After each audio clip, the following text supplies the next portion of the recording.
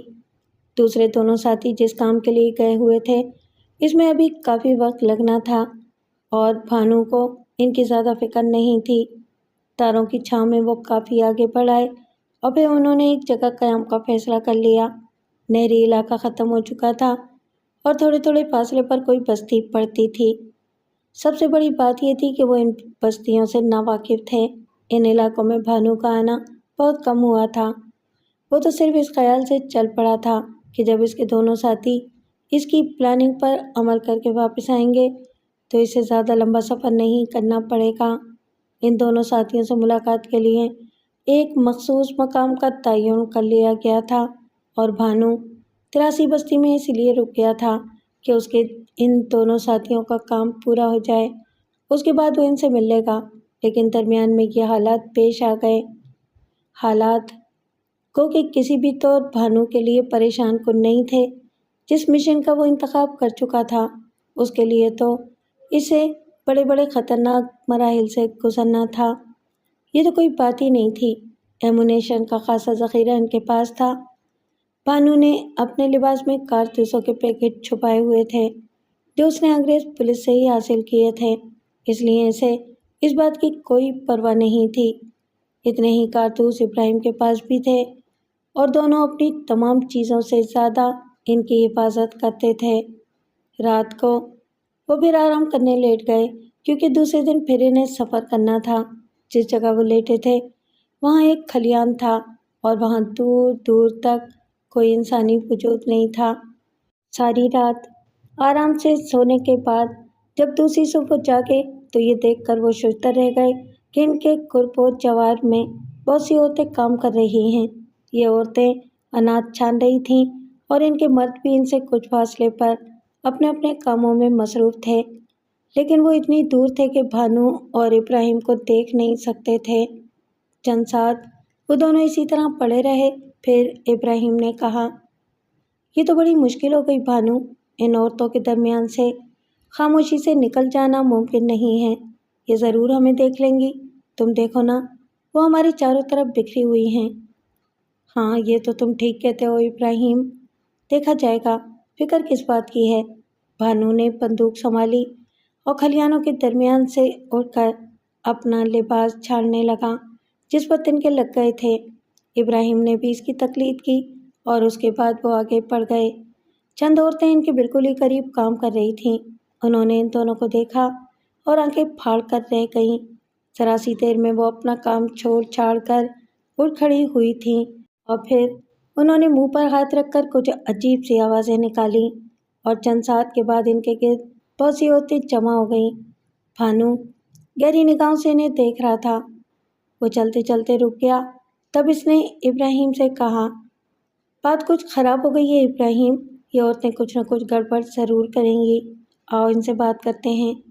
بھانو نے کہا اور وہ دونوں ان عورتوں کے نزدیک پہنچ گئے جو انہیں اپنے قریب آتے دیکھ کر سمٹ گئی تھیں۔ ان کی خوبصورت آنکھوں میں خوف و دہشت کے آثار منجمد ہو گئے تھے۔ تب بھانو نے پیار بھرے لہجے میں ان سے کہا، پریشان ہونے کی ضرورت نہیں بہنوں، ہم شکاری ہیں، شکار کرنے کے لیے نکلے تھے، رات ہوئی تو آ کر تمہارے کھلیانوں میں سو گئے، پر ہم تمہیں کوئی نقصان نہیں پہنچائیں گے، تم اپنا کام کرتی رہو۔ لیکن عورتیں شاید کام کرنے کو تیار نہیں تھیں۔ وہ ایک دوسرے کو خوفزدہ نگاہوں سے دیکھتی رہیں اور ان کی نگاہیں بھانو اور ان کی بندوق پر جمی رہیں۔ تھوڑی دیر کے بعد وہ آہستہ آہستہ کھسکنے لگیں۔ بھانو نے انہیں روکنے کی بہت کوشش کی لیکن ان میں سے کوئی نہیں رکی تھی۔ تب بھانو عجیب سے انداز میں ادھر ادھر دیکھنے لگا۔ اس کی نگاہیں دور دور تک بھٹک رہی تھیں، شاید وہ خطرے کی بو سونگھ رہا تھا۔ پھر وہ ابراہیم کی طرف پلٹا اور گردن کھجاتے ہوئے بولا، یار یہ تو ٹھیک نہیں ہوا، یہ ضرور اپنی بستی میں جا کر ہمارے بارے میں کچھ کہیں گی۔ یہ بھی ہو سکتا ہے کہ وہ ہمیں ڈاکو یا لٹیرا سمجھتی ہوں۔ اب بستی میں ہماری خبر ہو جائے گی، اس لیے ہمیں چاہیے کہ جلدی سے جلدی یہاں سے نکل چلیں۔ ٹھیک ہے، ابراہیم نے گردن ہلائی اور دونوں آگے بڑھ گئے۔ عورتوں کا خوف بیجا نہیں تھا۔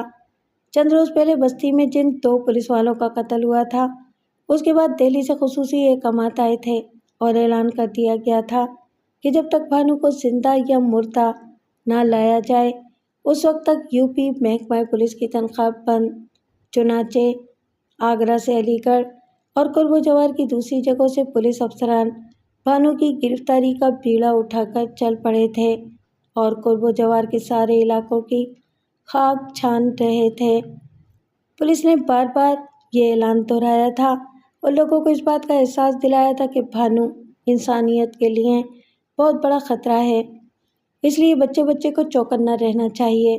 پولیس کا یہ اعلان پہنچ چکا تھا۔ ایسے وقت میں ان عورتوں کی اس اطلاع نے گاؤں میں ہنگامہ کر دیا۔ ان عورتوں نے ان دو خطرناک آدمیوں کی اطلاع دی تھی جنہیں انہوں نے کھلیانوں سے نکلتے دیکھا تھا۔ گاؤں کی پولیس حرکت میں آ گئی۔ اس نے اطراف کی تمام چوکیوں کو بھی اس سے آگاہ کر دیا۔ ہاتھرس، آگرہ، کندولی اور فتح پور کے پولیس اسٹیشنوں سے بے شمار سپاہی مسلح ہو کر بھانو کو زندہ یا مردہ پکڑنے کے لیے نکل کھڑے ہوئے، لیکن بھانو اپنی جگہ ہوشیار تھا۔ اسے اندازہ ہو گیا تھا کہ عورتیں ضرور کوئی نہ کوئی گل کھلائیں گی، اس لیے وہ ابراہیم کو لے کر بالکل مختلف سمت نکل گیا۔ اسے خطرہ تھا کہ پولیس چاروں طرف سے اس کی طرف بڑھے گی۔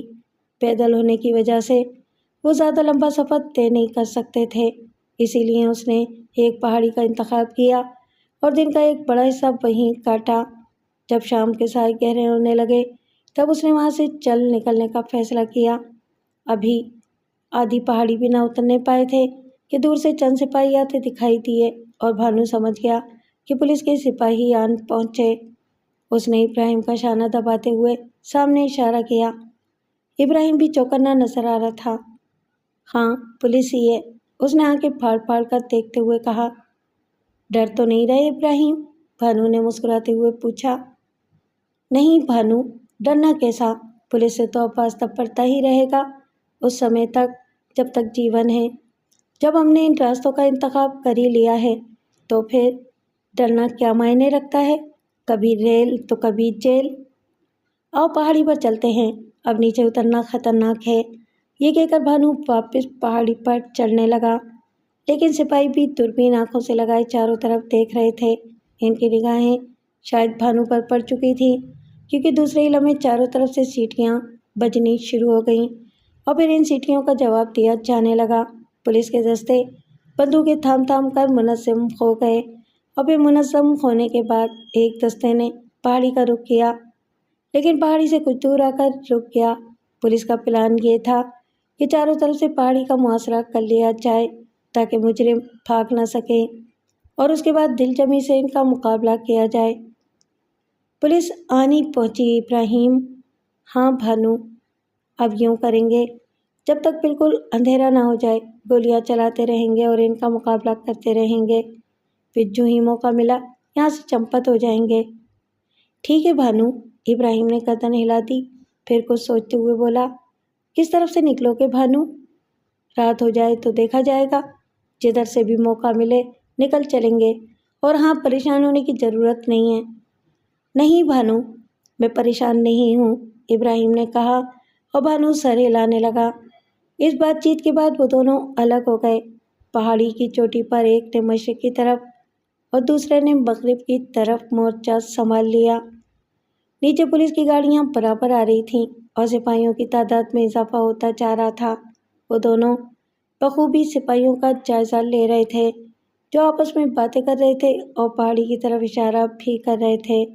پھر 10-15 آدمیوں کا ایک دستہ پہاڑی کی جانب بڑھا اور تیزی سے فاصلہ طے کرنے لگا۔ بھانو نے اس دستے کو پہاڑ کی جانب آتے دیکھا تو ایک بڑے پتھر کی آڑ لی۔